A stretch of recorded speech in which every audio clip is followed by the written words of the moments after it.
J'ai 10 minutes, une dizaine de minutes pour vous présenter la sécurité sociale, qui est un élément très structurant de la société et de notre démocratie. S'il fallait prendre une image pour vous, pour vos élèves, on pourrait prendre celle d'un immense filet de sécurité qui protège et aide les gens dans toute leur vie, du berceau au vieillissement et au grand âge.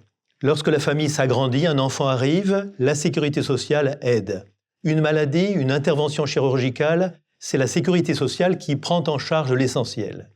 Un accident du travail, une perte d'autonomie, et puis l'arrivée à la retraite, c'est la sécurité sociale, encore une fois, qui est là pour protéger et aider. La sécurité sociale date de 1945. Au lendemain de la Seconde Guerre mondiale, les villes, le pays étaient ruinés, il fallait reconstruire les infrastructures, mais aussi reconstruire le tissu social, la cohésion.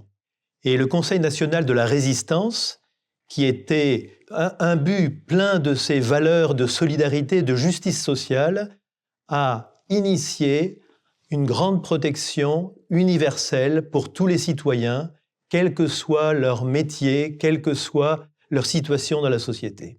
Et c'est le général de Gaulle qui, le 4 octobre 1945, a signé l'ordonnance créant la sécurité sociale.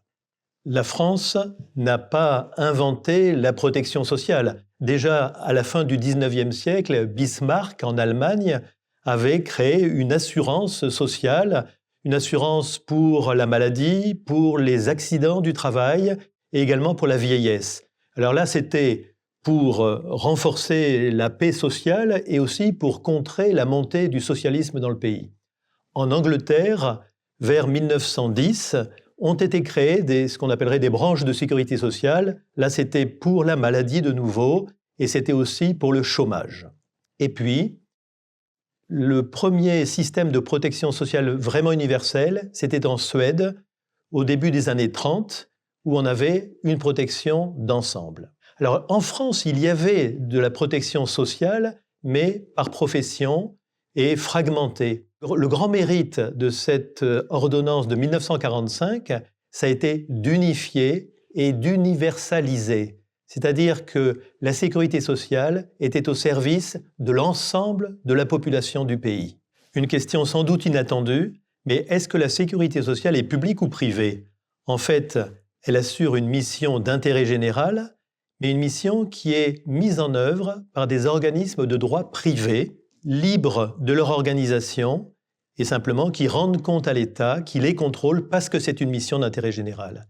Et à noter, ces organismes de droit privé sont paritaires, 50% salariés et 50% employeurs. Une autre question, quel est le budget de la sécurité sociale? Le budget de la sécurité sociale est tout à fait considérable, c'est 665 milliards d'euros, c'est-à-dire, le savez-vous, plus que le budget de l'État. Alors la grande question, mais c'est d'où vient cet argent? Cet argent vient des cotisations sociales à la fois des employeurs et des salariés. Et c'est cet argent qui est réparti à ceux qui en ont besoin aujourd'hui. Donc la sécurité sociale a 5 grandes missions qui correspondent à ce qu'on appelle les 5 branches de la sécurité sociale, par ordre d'importance décroissante en milliards d'euros, la branche retraite, la branche maladie, la branche famille, la branche autonomie, la plus récemment créée, et la 5e branche, qui est la branche accident du travail et maladie professionnelle. D'abord, la branche retraite. Sur les 665 milliards du budget de la sécurité sociale, on a de l'ordre de 304 milliards rien que pour la branche retraite. C'est le premier poste de dépense, donc près de 50% pour la retraite. C'est la Caisse nationale d'assurance vieillesse qui gère cet argent et qui le répartit de la manière que nous avons dite aux citoyens qui ont aujourd'hui besoin de la retraite. Il y a aussi d'autres systèmes alternatifs, un système dit de retraite par points, qui est à peu près le système de répartition, mais qui est matiné de quelques modifications qui aboutissent à un peu plus de souplesse, mais à un peu moins de solidarité. Et puis il y a le système très connu de capitalisation, où là, chaque citoyen, chaque individu met de côté de l'argent pour lui, pour sa retraite. La Caisse nationale d'assurance vieillesse vise d'abord à verser les retraites du régime général.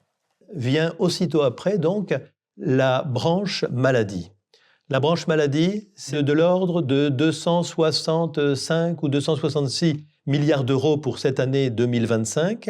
Et la branche maladie est menée, dirigée par la Caisse nationale d'assurance maladie, qui s'appuie sur ces bras actifs que sont les caisses primaires d'assurance maladie que tout le monde connaît. La Caisse nationale d'assurance maladie finance le système de santé, permet de rembourser les consultations médicales, de rembourser les personnes qui sont en arrêt maladie ou qui sont en arrêt de travail. La Caisse nationale d'assurance maladie est en but à une difficulté particulière aujourd'hui et que tous connaissent, c'est le déséquilibre démographique et c'est encore plus le fait que la santé coûte toujours plus cher. Du fait du vieillissement de la population, du fait également de nombre toujours croissant de chroniques, et c'est un revers de la grande efficacité de la médecine.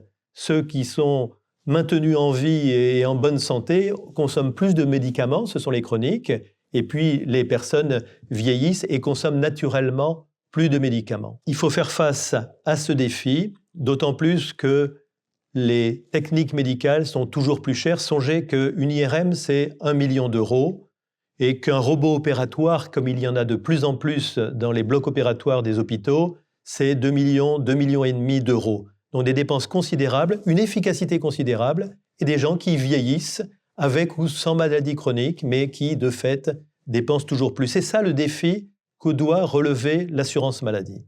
La troisième branche, c'est la branche famille, qui est gérée par la Caisse nationale d'allocation familiale, et c'est de l'ordre de 60 milliards d'euros, donc nettement moins que les autres. Et vous aurez remarqué que rien que la branche retraite et la branche maladie, ensemble, c'est 90% du budget de la sécurité sociale. Donc vient après, je le disais, la famille, et là, l'enjeu, c'est un enjeu d'adaptation des politiques familiales à l'évolution des familles qui, de plus en plus, sont des familles recomposées ou qui sont des familles monoparentales. C'est un phénomène qui s'accroît et qui oblige à adapter les politiques publiques en matière de famille. Après la famille, vous avez l'autonomie. Ça, c'est la dernière branche qui a été créée récemment, en 2021. Et la branche autonomie est gérée par la Caisse nationale de solidarité pour l'autonomie, 43 milliards.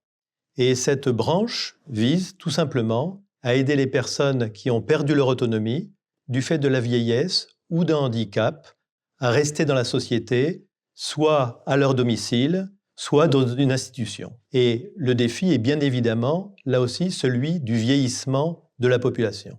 Et puis, il y a la cinquième branche, la branche accident du travail et maladies professionnelles, 17 milliards d'euros. Et cette branche est gérée par la Caisse nationale d'assurance maladie. Et l'enjeu, on le comprend, c'est la prévention de ces mêmes accidents du travail et de toutes les situations à risque dans les entreprises. Je vous disais tout à l'heure qu'il fallait que je vous parle de 3 dispositifs complémentaires, périphériques à la sécurité sociale, mais qui sont importants à signaler. Le premier, c'est l'assurance chômage. Contrairement à ce que l'on croit généralement, ce n'est pas la sécurité sociale, c'est l'UNEDIC en lien avec France Travail. Le deuxième dispositif, c'est les assurances complémentaires, les complémentaires santé et les complémentaires retraite. La complémentaire santé, pourquoi ?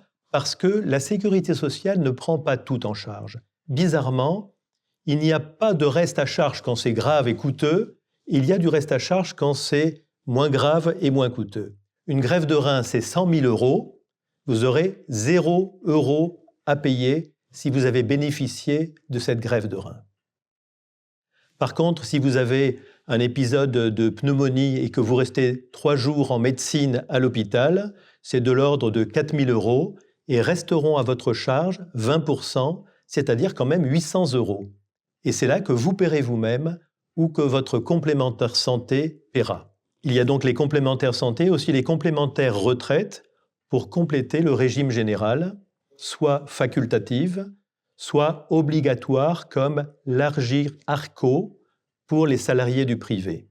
On peut retenir que les complémentaires, pour ce qui est de la santé, sont souvent gérés par des assureurs privés à but lucratif et que par contre, pour la complémentaire retraite, ce sont obligatoirement des organismes à but non lucratif. Et puis le troisième dispositif périphérique à la sécurité sociale, dont on parle beaucoup, c'est l'aide médicale d'État, l'AME, qui est faite, cette aide médicale d'État, pour financer les soins des personnes étrangères en situation irrégulière, celles auxquelles on dit finalement « vous ne devriez pas être sur le territoire français, mais puisque vous êtes là, on vous soigne ». Alors l'intérêt est un peu humanitaire, mais il est surtout de santé publique, car la population n'a pas intérêt à croiser dans les transports publics ou où que ce soit des personnes qui soient contagieuses ou porteuses, par exemple, d'une tuberculose. Ce budget est considérable, on l'a tous compris, mais comment est-il voté?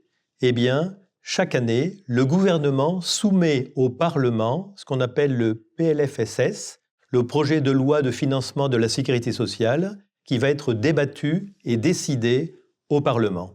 Et il faut que je signale un autre acronyme important, ONDAM, Objectif national des dépenses d'assurance maladie, c'est-à-dire qu'au sein de ce grand PLFSS, tout ce qui est maladie va être soumis à un plafond, là aussi, débattu, discuté et voté par le Parlement pour toutes les dépenses de santé. Donc.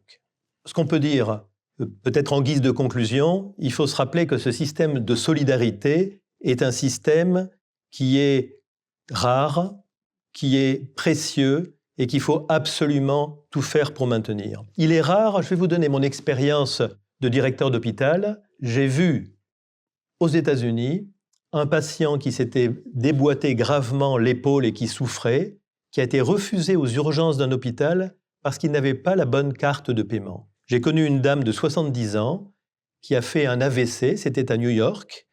Elle a eu besoin d'un geste technique assez sophistiqué à l'hôpital, puis ensuite de 7 jours d'hospitalisation, et elle a reçu la facture, et la facture, c'était de $300 000. En France, ça aurait été 0, bien évidemment.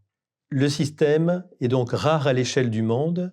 Le système est en péril aussi, il faut le dire, du fait du vieillissement de la population, de tous les événements que nous avons cités. C'est un système qui est déstabilisé et qu'il faut tout faire pour maintenir.